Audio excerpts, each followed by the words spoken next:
So here we are in Wardour Street, and I'm going to give a little talk about Karl Marx and the 1854 cholera epidemic and its consequences. And it's famously known that the cholera epidemic in 1854 led to dramatic changes in public health. In particular, the mythology goes that Jon Snow identified the pump from which the cholera was being spread and had it closed down. In actual fact, that's a bit of a mythology. But at the time, there's a churchyard which I'm about to visit, where the bodies of the dead were interred. So we're going into the churchyard now. It's on Wardour Street and it's St Anne's Church. And in this small churchyard here, 100,000 bodies were buried. Many of them victims of one epidemic or another. And of course, at that time, famously, the body snatchers would come and dig up the dead bodies and drag them to the hospitals where they would be dissected and sliced up to improve medical knowledge. And between 1830 and 1850, 14,000 bodies were interred here. And in 1854, even more. Now, this was the ward of London where Karl Marx lived at the time from 1849. He was in Leicester Street. And in 1850, he moved up to Dean Street, just behind the church here. And the graveyard at the time was packed full of dead bodies, as I said, 14,000 buried in a 20-year period. And the stench from the dead bodies was overwhelming. The same story happened actually outside Parliament, St Mary's Church. And so bad was the stench that the members of Parliament often couldn't sit from the stench of the foul bodies. And one of the members of Parliament reports that he went over to the churchyard and he found holes where rats had crawled in and were eating away the bodies, and the holes he could poke his umbrella into and his walking stick into. Something had to be done as far as they were concerned, because this area of town, you see, Soho, was actually a well-to-do area in the late 18th century. And at the beginning of the 19th century, it was still quite well-to-do. But as there was migration from the countryside, driven by the development of capitalism, large numbers of peasants moved to the cities, or people from other parts of Britain moved to London. The streets of London paved with gold, as you know. And so as they did so, they moved into this area, in particular Soho area, and Seven Dials area, Whitechapel and so on, the famous working class districts of London. And when they did so, the intensity of the habitation, the proximity of the habitation, the small spaces, the lack of ventilation, the lack of clean water supplies, the lack of a sewage system, the general filth and muck and on the streets led to the spread of disease. And the most obvious element, and if you've been to countries that have a very poor, have slums and so on, you wander around the slums and often you'll find that they don't have proper sanitation, the rubbish isn't collected, there'll be piles of rubbish on the floor. I remember in Rio de Janeiro, going to Rio de Janeiro and seeing families scavenging around in the rubbish bins, but in 35 degrees centigrade and with high humidity, these were stinking piles of rubbish, and people, scavenging through stinking piles of rubbish is quite an extraordinary sight to see in modern times, and particularly when you contrast it with the very rich people you'll get on the streets around the seafront at Rio de Janeiro. So the cholera outbreak came as one of many in London. It was 1848, there was a cholera outbreak. 1854, I think it was one other in between those periods. 1854 was the most severe. And it really hit this area hard. And the medical profession intervened, and they did something very extraordinary. They went to the most deeply infected area, and that was called Golden Square. I'll wander over there right now. And in Golden Square, an investigation was held into the housing conditions of the masses. And they looked around and they went into every household that was infected. And they made provisions, and these provisions are written up into a document I got hold of off the internet a few days ago. And it's this document here. I've got it in my bag. And it was an investigation, a report to Lord Palmerston. And it's this here. I'll put it on the screen for you for a second. It's this report here. President of the Board of Health to the Right Honourable Viscount Palmerston. A report from Dr. Sutherland on the epidemic cholera in the metropolis 1854. And in here, the interesting things to note are that this is from 1855 it was published, and they went into the communities in different parts of the city, but in particular in Golden Square, and what they found was, here you have water supply. So you see water supply. The focus is not coming in. Water supply, organic impurities, it says basically. The quality of the water was studied in different parts of town. They looked at the way in which the people were being treated. They made instructions to the local authorities, and in particular what they did was they segregated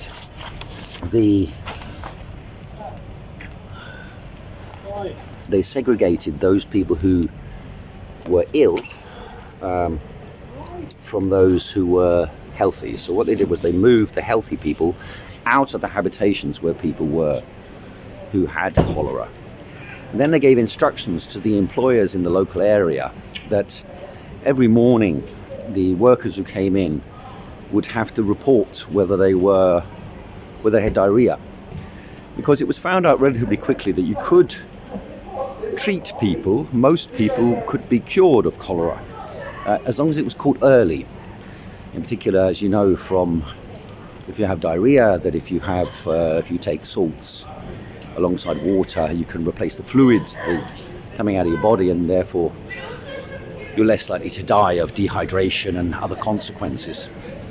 Now, the measures they took had a big impact, and in particular they had a wider impact, even though the general theory was that because of the stench in the air and the obvious pollution in the air that was known as the miasma, and the theory was at the time that most diseases they thought were caused by miasma.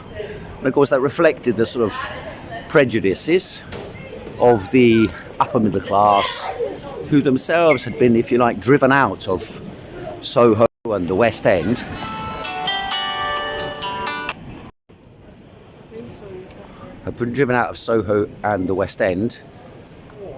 by the bad smells, by pollution, by the environmental conditions and the increasing numbers of poor people living in the area.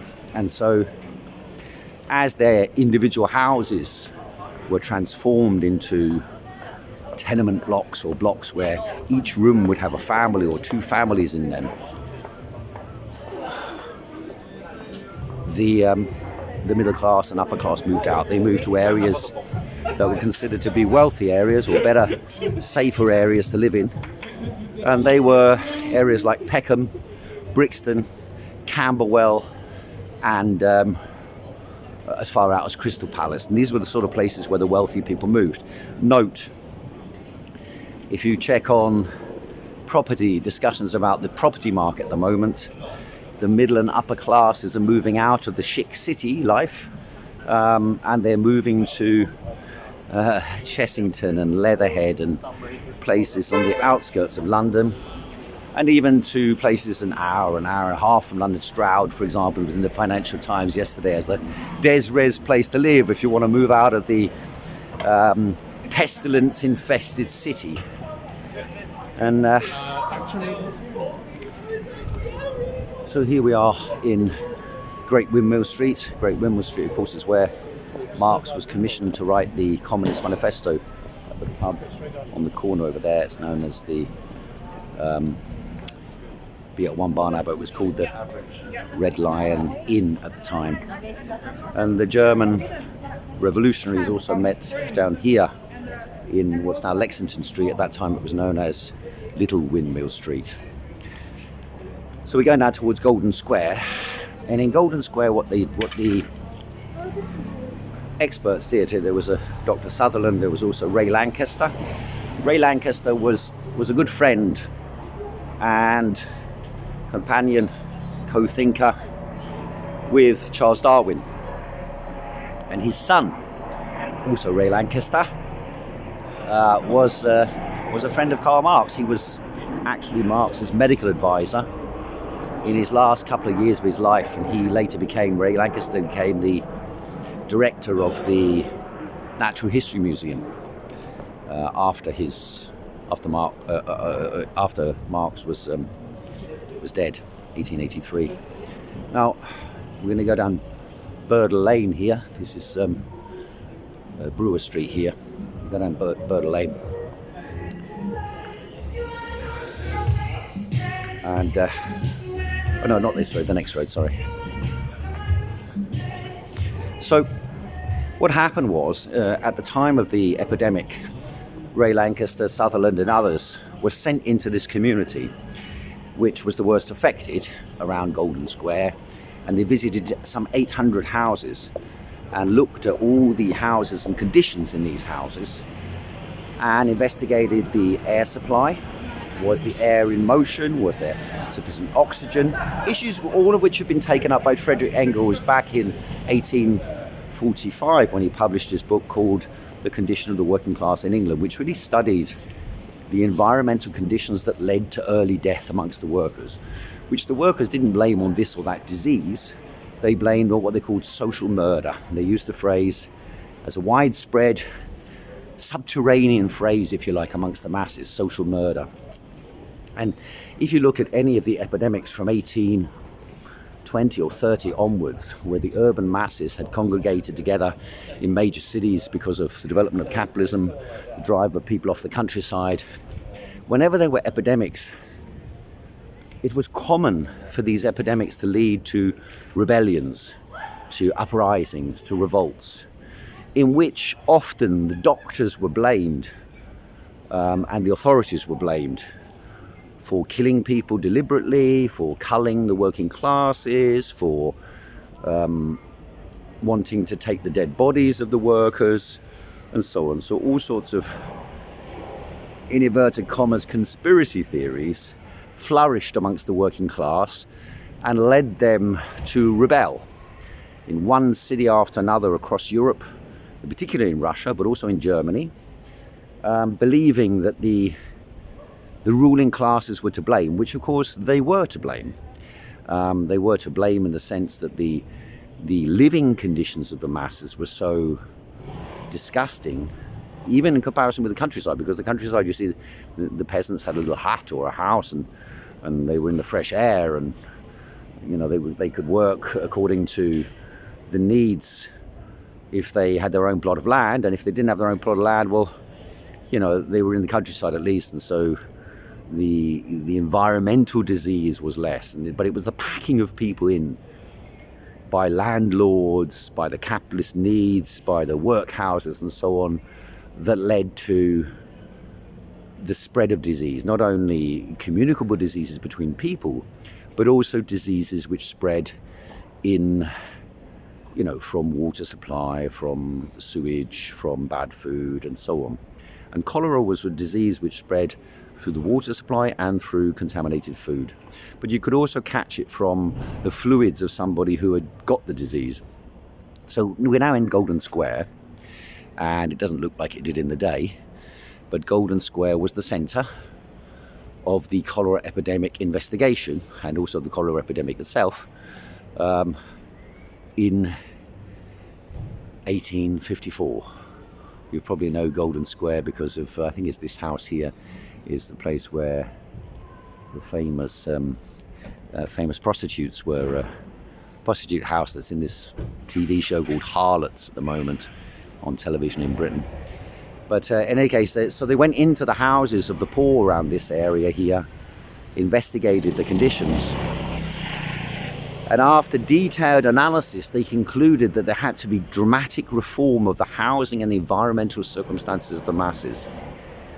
This included the provision of sewage works and so on, and basically of underground sewage channels, the provision of safe water supplies, ensuring that the water that came from different parts of the Thames was relatively safe to drink. And one of the reasons why they found out about the water, because just down the road here there was a brewery, and all the workers who worked in the brewery didn't come down ill, and that was because they drank beer instead of water. And those who drank from the water supply from the Broad Street pump and others came down sick with cholera. Now, following on from this, not only was there reform, but there was also an attempt to blame the workers. The workers were filthy, the workers were drunk, the workers were ungodly, not clean enough. And so the workers came to be blamed for spreading the disease. And so what happened was, the next document I'm going to show you, it's just a couple of documents I bought them from the internet this week, but you can find them in libraries, some of them are online.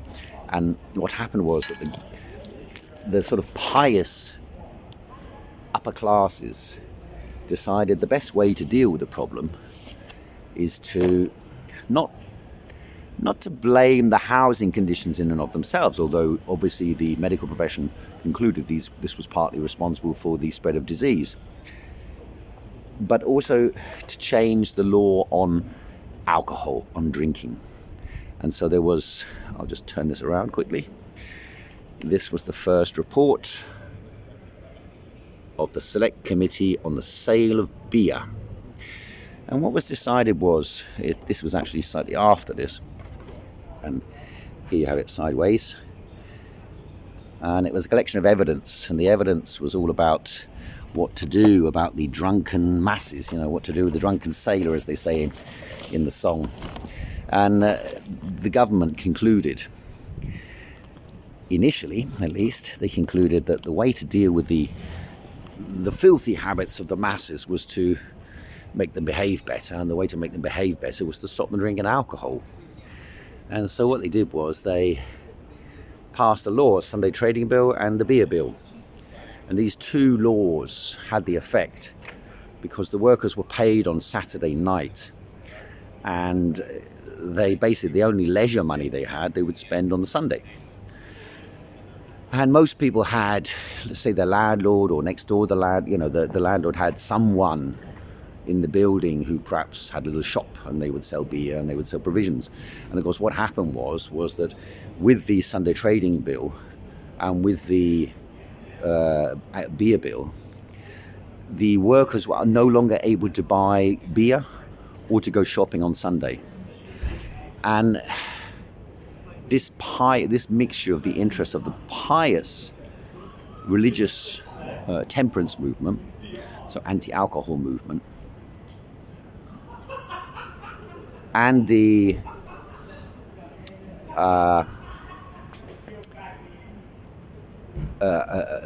imposing its will upon the workers, if you like, led to a rebellion.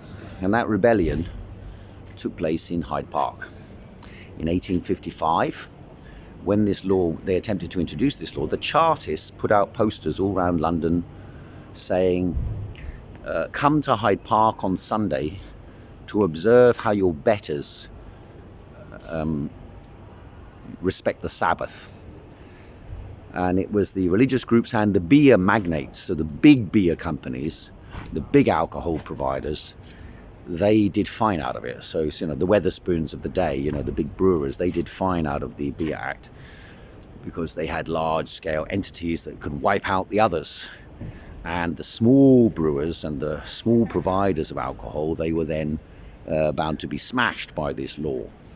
And so the masses of London, 150,000, descended on Hyde Park in July 1855, so just less than a year after the cholera epidemic had devastated parts of London, particularly this area here.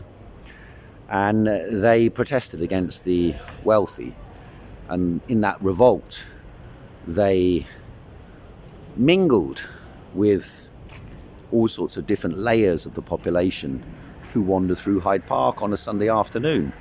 And they shouted and screamed at the wealthy elite riding past on their coaches and horses, who used to go there as a sort of Tinder of the day, the elite Tinder of the day. So they would meet and connect with each other and make associations and get to know each other. And, oh, there's Lady so-and-so, oh, Lord so-and-so, how have you met my daughter?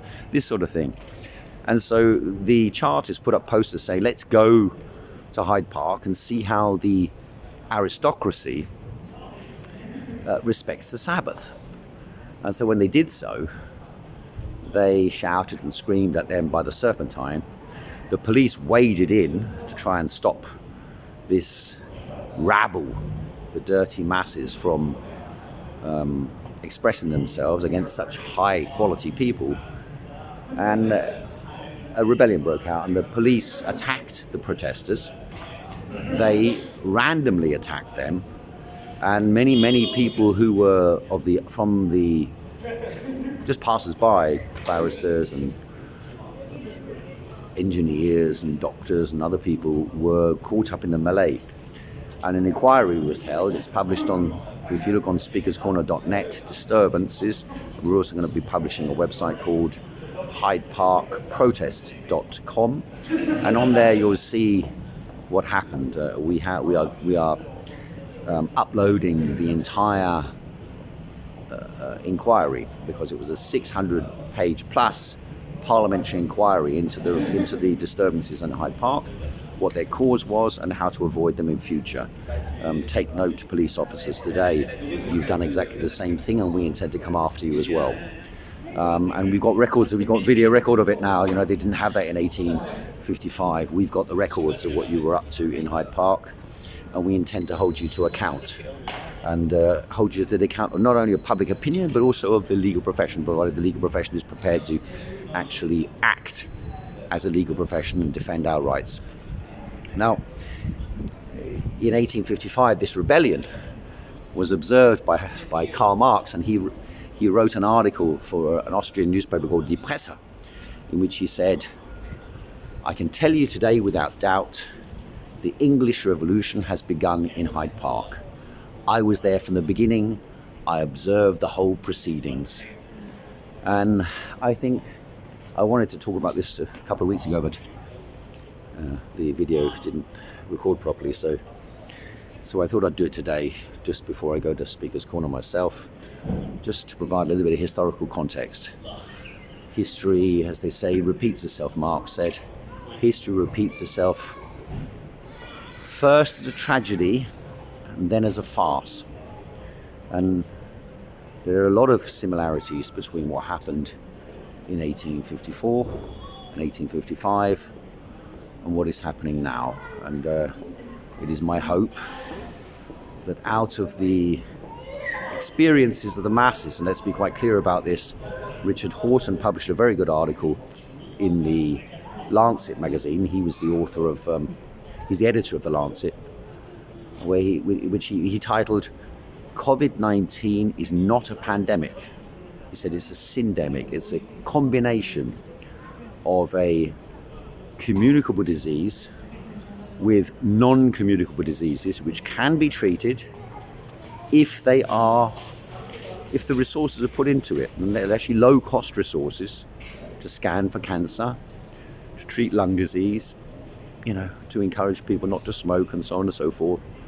All of which can be done quite cheaply and would have resulted in far, far fewer deaths. And everybody knows that the wealthy with 2 houses or countryside houses and so on, they could avoid, the numbers of wealthy people who died from COVID-19 or with COVID-19 is far lower than the number of people from the working classes. And even the pockets of relatively high deaths that are still continuing in some parts of the country, in London there seem to be very few because the epidemic, it's been argued, for example, by Mike Eden, has probably passed in London. But in any case, in some parts of the north, we still have quite high death rates, and that's almost certainly due to the socio-economic conditions of people in those areas.